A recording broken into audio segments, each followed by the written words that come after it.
So the fourth poem of your syllabus is how to tell wild animals. Here tell means identify. How to identify wild animals. The poet here, that is Caroline Wells, she is actually famous for her humorous verses. Humorous means funny verses, and this is going to be relevant in terms of this poem too. We are going to read this poem, and from now on I have decided one thing. I'm not going to read out the poem in the videos. The poem text will be just given there in the video itself. You'll just look it up. Obviously you'll know the poem by heart, I hope by now. I'll just explain each stanza, obviously one stanza after another, and this is how we are going to go. By this way I can save some time, I hope. So let's get started now. And one more thing before I start explaining, this poem does not have any inner meaning, any layered meaning, whatever we read on the surface, on the outset, that is the meaning, right? And it's a out and out funny poem. It almost reads like a nursery rhymes. By the method that the poet is going to describe in this poem, she's also going to differentiate between the domestic animals and the wild animals. See the title of the poem itself says how to tell wild animals, right? So now let's get started. First stanza. So this first stanza talks about the ACL line, how to identify the ACL line. So she says, the poet says, if we suddenly come face to face with a tawny beast, tawny refers to a color that is brown, orange, that sort of color, the color of the lion itself. And if it is very huge, beast means what? A huge creature. If he roars at you as you're dying, so as you're about to die in front of the might of the lion itself, it's a giant creature, it's very mighty, it's very deadly, and roaring is his characteristic. Roaring is the lion's unique feature. Okay, this one more thing that you're going to note, that all these animals, all these wild animals that you're going to identify, they have their unique feature. Roaring is the unique feature for the lion. If he roars at you as you're dying, you will know it is the ACL lion, and by this way you will identify at the moment of your dying too that you are actually dying at the hand or at the paws or at the mouth, whatever, of the ACL lion. In the second stanza, we are talking about the Bengal tiger. See the lines again. When sometimes roaming round a noble wild beast, noble means what? An animal of a great pedigree, right? Tiger is a very respected breed of animal. He greets you with black stripes on a yellow ground. Clear? We are talking about the tiger now. Just notice if he eats you. This is the unique feature of the tiger. Man-eating tiger, man-eating aspect. Clear? This simple rule may help you learn if the tiger comes to eat you. This thing should tell you that you are actually meeting face to face with a tiger. The Bengal tiger to discern. Discern means identify again. In the third stanza, we are talking about the leopard. See the lines, see the words here. A beast you view whose hide with spots is peppered. Hide means skin of the animal. Okay. With spots is peppered. Peppered means covered with the spot. We know the leopard skin is covered with spots. As soon as he has leapt on you, this is the characteristic of the leopard, the jumping aspect, the leaping aspect, right? As soon as the animal that you're face to face right now, he has jumped on you, you'll know it is the leopard, because again this is the unique feature of this animal, jumping or leaping if you like. It'll do no good to roar with pain, and doesn't matter if you're in pain again, if you're crying out in anguish, if you're crying out in agony, it doesn't matter. It will not make any difference, because he will only leap and leap again. He's going to attack you again and again. The leopard is a relentless animal. It's also a very ferocious animal too. So this is your third stanza done. And the fourth stanza, we're talking about the bear. See the lines. You're walking around bears sometimes, especially in the countries like Alaska and European countries of the wilderness, bears do come very near to the households, right? So sometimes you're casually walking around your barn, around your yard, then you meet a creature there, and he gives you a very tight, a very tight hug. He hugs, who hugs you very hard. We know bear hug. Hugging is the feature of the bear. Okay, the bears actually do kill their prey by hugging very hard, right? Bear hug is also a saying that we use when you hug someone very tightly. That's bear hug. Okay, especially in wrestling, this term is used sometimes. Bear hug sometimes in wrestling is also a move of the wrestler, in order to attack their opponent. Clear? So hugging is the unique characteristic of the bear here, that's been mentioned. If you have any doubt, even after the tight hug, if you have any doubt, even if you do survive that hug, then he'll also give you one more caress. See, the meaning of caress is given here in the book itself. A gentle loving touch. Obviously it's not going to be very gentle. The poet is being very sarcastic here, in a funny way too. These are again the methods to differentiate the wild animals from whom? From the domestic animals. Fifth stanza.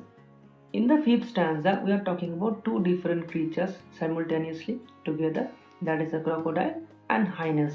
Okay, so here we are talking about a novice. Novice means what? A trainee, someone who is learning something new. Okay, a new learner if you like.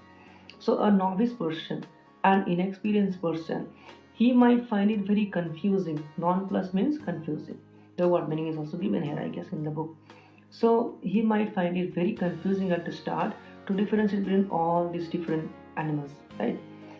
But there are some rules, like crocodile may be discerned, crocodile may be differentiated from the hyenas. How? Because hyenas laugh.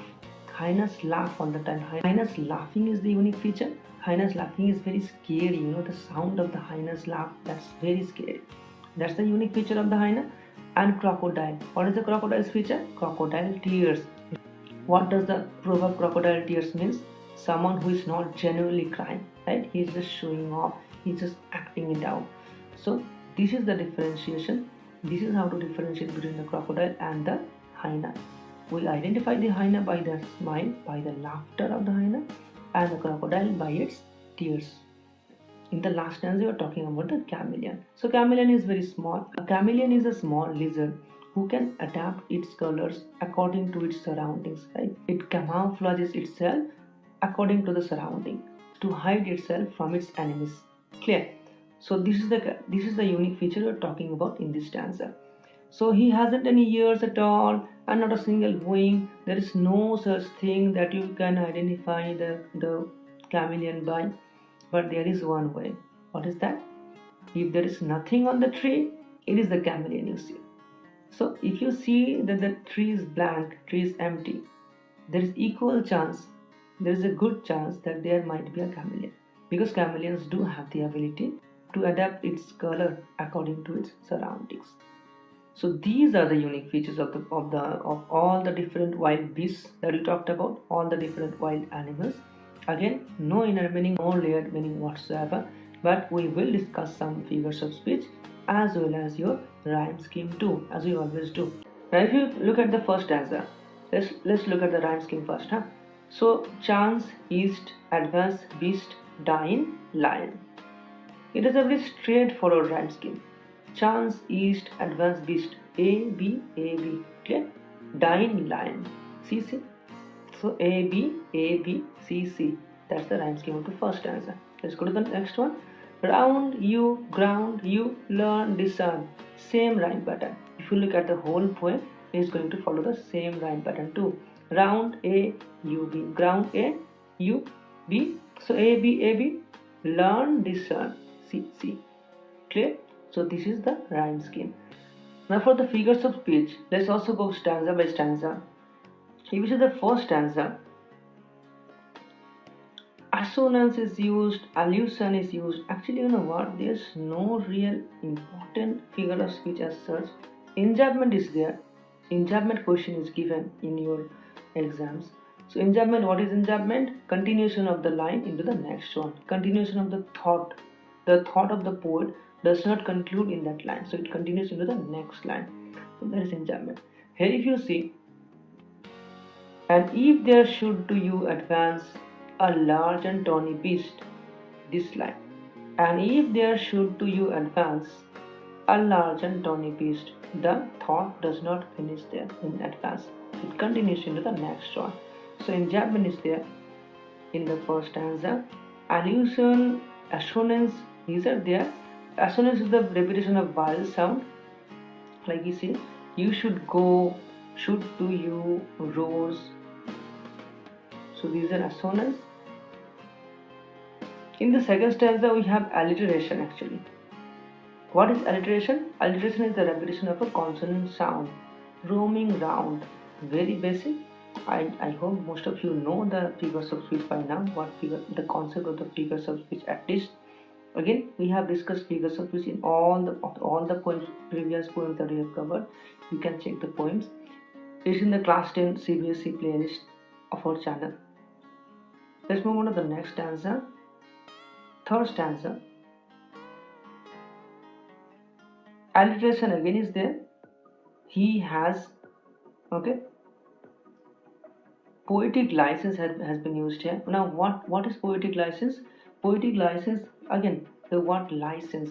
The poet uses his license, if you like, the privilege of being a poet, and he can do whatever he wants. A poet can, I think sometimes you do become jealous now. How a poet has this license?